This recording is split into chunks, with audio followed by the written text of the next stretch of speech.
হ্যাঁ, আমি বদলে গেছি। আমি বদলে গেছি আমার দায়িত্বের জন্য, আমি বদলে গেছি আমার পরিবারের জন্য, তোমাদের সবাইকে ভালো রাখার জন্য। মানে?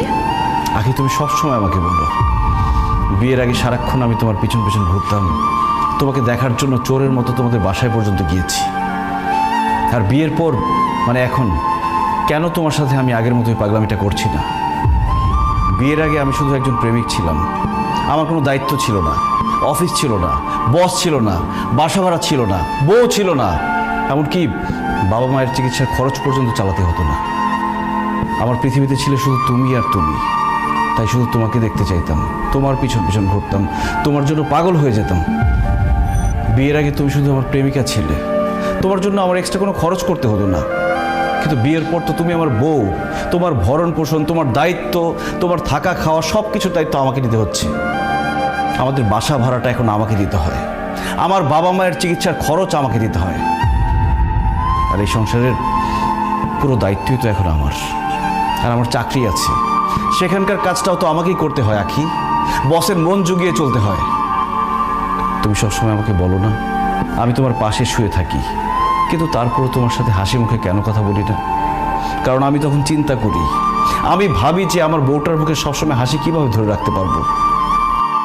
ওই দিন তুমি সাজগোজ করে নতুন শাড়ি পরে আমার সামনে এসেছিলে, আর আমি তোমার প্রশংসা করিনি বলে তুমি আমার উপর রাগ করেছো।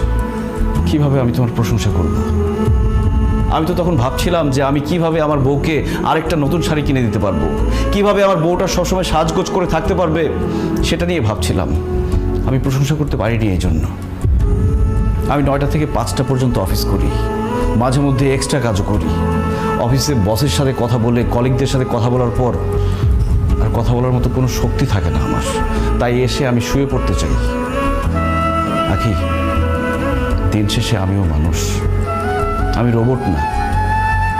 আমিও ক্লান্ত হই, আমারও ঘুম আসছে, আমার ঘুম আসতে ইচ্ছে করে। তুমি সবসময় বলো না কেন আমি কাজকে সবসময় প্রাধান্য দিই, বসকে সবসময় প্রাধান্য দিই? আমার বসকে যদি আমি প্রাধান্য না দিই, আমার চাকরিটা চলে গেলে আমি তোমাদেরকে কোথায় রাখবো, কি খাওয়াবো? আখি, প্রেমিকের সাথে কখনো স্বামীর তুলনা করো না।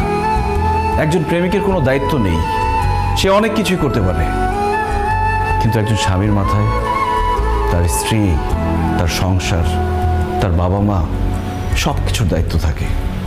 আর একজন স্বামী নির্দিষ্ট একজন মানুষকে খুশি করার জন্য চাইলেও অনেক কিছু করতে পারে না। একজন প্রেমিক তার প্রেমিকাকে যতটুকু ভালোবাসে, একজন স্বামী তার স্ত্রীকে অনেক গুণ বেশি ভালোবাসে। কিন্তু